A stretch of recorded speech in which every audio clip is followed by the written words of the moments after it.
Hi, everybody. It's Sarah Willis again. Today I'm going to be sharing my first and probably only first and only ayahuasca ceremony. Um, so I used to suffer with borderline personality disorder. I was also diagnosed with bipolar disorder type 2, and I sought out huachuma and ayahuasca to help me heal from this.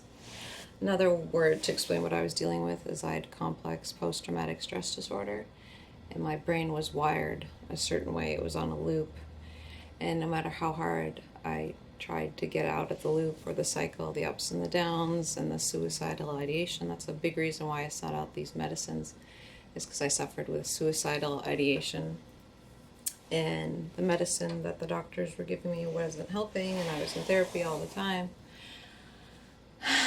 And what this medicine helped me to do was to unlock the neural pathways in the brain, thus undoing complex post-traumatic stress disorder and having a reset on my body, soul, and mind. And I saw that who I thought I was a certain person, but I wasn't that person. And this insight or truth, this deep truth that I found about myself has allowed me to actualize my true, authentic self to the world. And I'm free from complex post-traumatic stress disorder. I'm free from suicidal ideation. I'm free from bipolar disorder. I'm free from borderline personality disorder. I no longer suffer with any of those things. Hallelujah. So this is my first and only probably ayahuasca ceremony. I'm wearing my Peruvian sweater. And what the medicine allowed me to do is not only see my true self, but it enhanced both my feminine and masculine energies. What I mean by that, it allowed me to love myself more and have more compassion to myself. And I was able to actualize the self-preservation or the self-defense principle, which is the masculine principle, which I was severely lacking in because I was polarized, totally polarized in my feminine energy. So yeah, I'm just going to walk you through my ceremony. So the place I went to is called Ayahuasca Healings Retreat. We had a huachuma ceremony and an ayahuasca ceremony. It's shut down now. But before we begun, they said, if you need help going to the bathroom, there's one worker there who wasn't on the medicine, there to help as like a guardian. And they said, if you need help with the bathroom, go say the say the name Mark, and he'll help you get to the bathroom. So we drank the medicine. For a little while, nothing happened. But then I saw these colors and shapes dancing, and then all of a sudden, the whole world turned green. And I heard people retching. I tried throwing up too. Nothing happened though.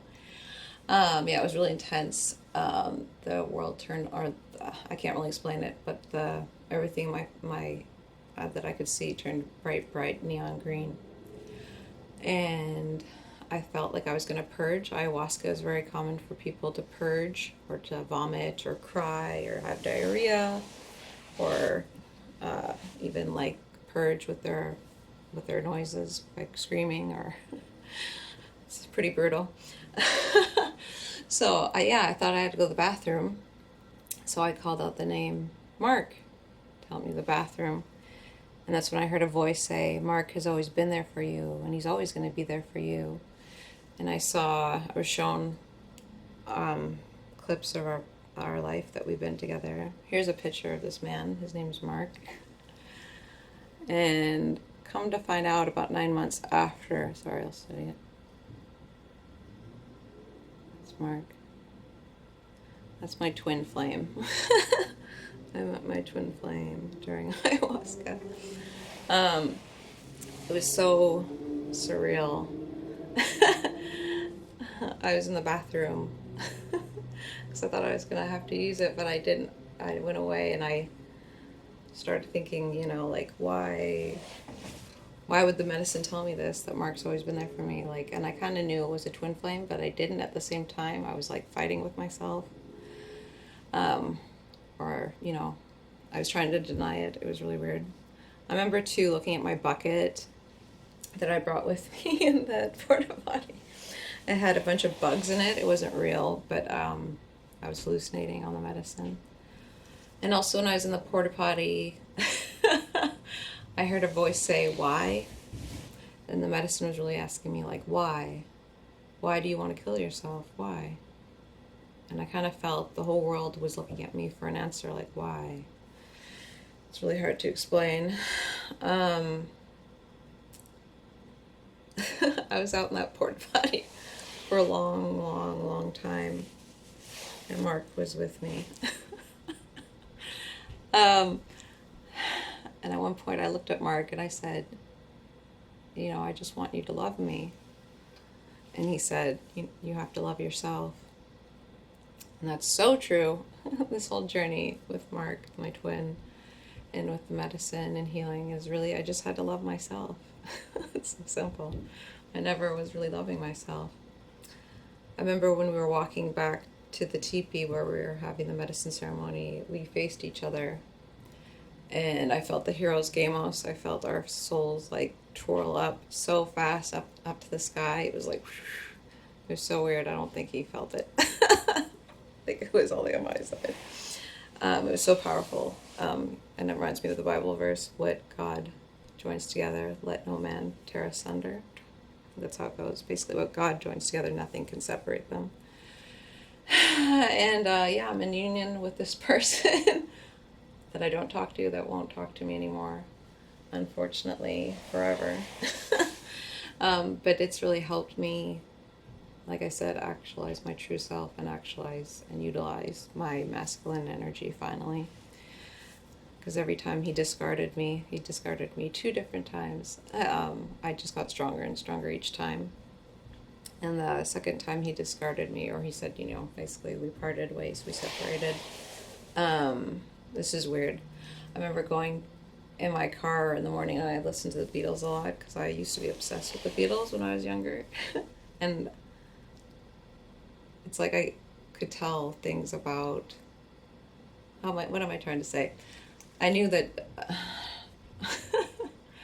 basically what I'm saying is Mark activated like a psychic gift in me. Not only was I more masculine, like I could protect myself finally, but it made me more intuitive.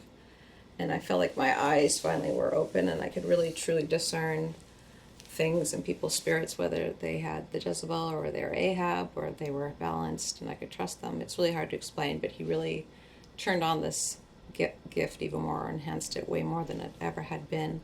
And I'm so grateful for Mark for helping me with that. But anyway, we went back to the teepee. And what happened next?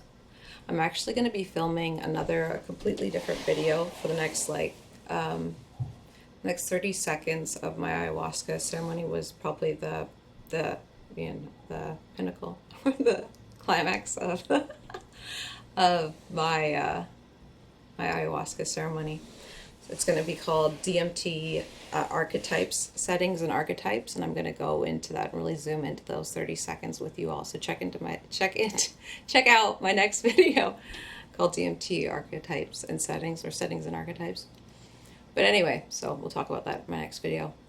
But the next thing that happened is I actually went to hell, which sounds kind of day and night, seeing your twin, getting married to your twin and going to hell. But during this hell, I went to this hell realm, and it was like an orgy of demons having sex with each other, but it wasn't, they weren't getting any pleasure from it. It was really raw and animalistic. And I kind of felt like I was there because I didn't have the masculine principle. I never protected myself. I didn't have any boundaries. And yeah, I was a sex addict for a while, for a long time, for my young adult life. And I had demons to deal with, I guess. That really changed. I don't struggle with that anymore at all. I have a video called Sexual Transmutation. Check it out if you want to hear more about that.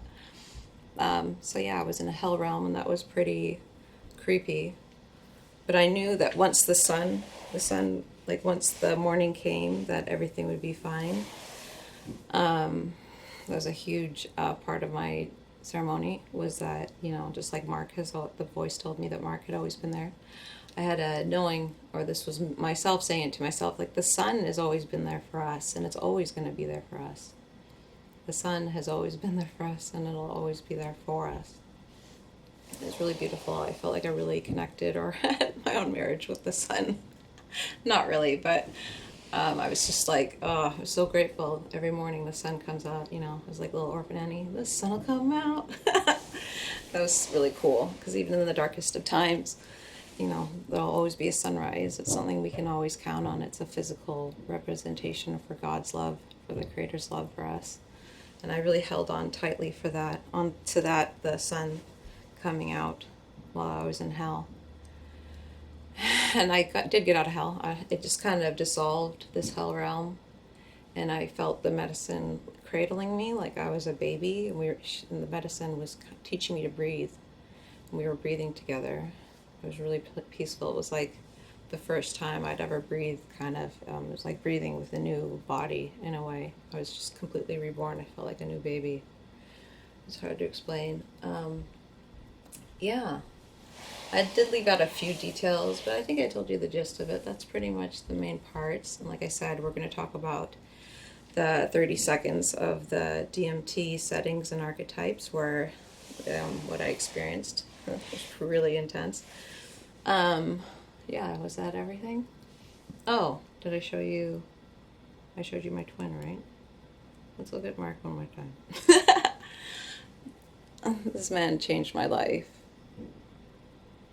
It led me to deeper connection or relationship with God, deeper connection with myself, deeper connection with my purpose. And I'm just completely changed. I've done a complete 180. These plants are a miracle. They're from the Creator. And they're here for us to support us and to heal us and to bring joy back into our lives and, dare I say, ecstasy. Much love. Thank you for watching this video. I hope it was enlightening for you, or I answered some questions for you, because I know some of you had questions about this ceremony. I hope I didn't miss anything. I guess if I did miss anything, I'll write it down in the comments below. Okay. All right, much love. I'll see you guys in the next video. So check out the DMT one. Bye.